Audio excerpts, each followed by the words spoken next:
My name is Simon Ostrovsky and I'm a reporter for Vice News, and I produced Selfie Soldiers, Russia Checks Into Ukraine. Are the Russians actively participating in the fighting with their active service members?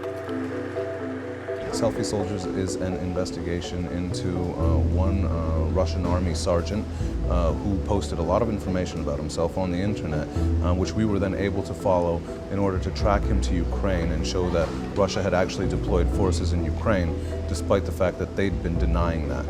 Говорим прямо и определенно. Российских войск на Украине нет.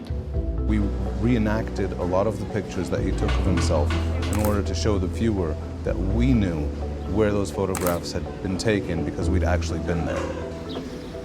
Does this look about right?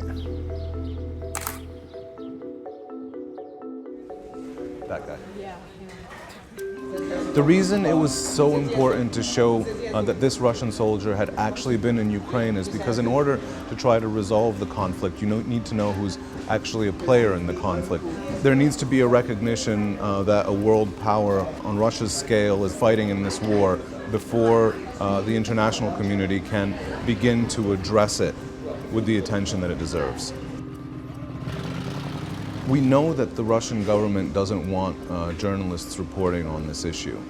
When I tracked the soldier to his home region in Siberia, I actually made contact with his wife and then with the soldier himself over the phone. Алло, здравствуйте, Бато?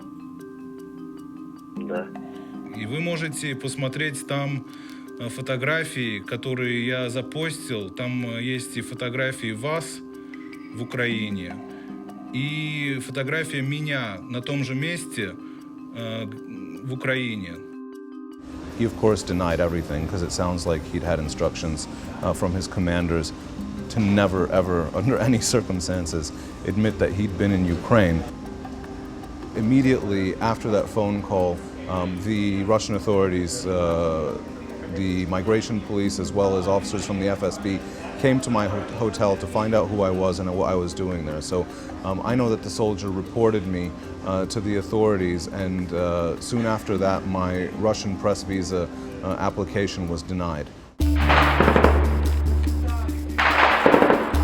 We were filming this story while the war in eastern Ukraine was still going, so it was actually pretty dangerous to be in some of the areas where we were doing our investigation.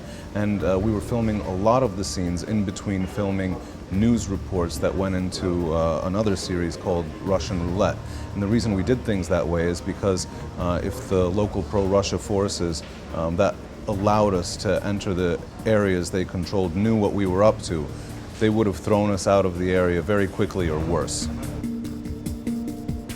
The surprising thing is how easy it is using these open source research techniques to find out where Russian soldiers are actually operating, because they post it right to their social media websites. Sometimes the locations are tagged within the photos, but sometimes you can just compare the background in the photos to real places. And I guess it's strange that if you're trying to wage a covert war in another country, that you wouldn't have a policy telling your soldiers that they can't have social media websites. But I think that the Russian army is so big and so unwieldy, and in some ways so backwards, it's hard to enforce a policy like that.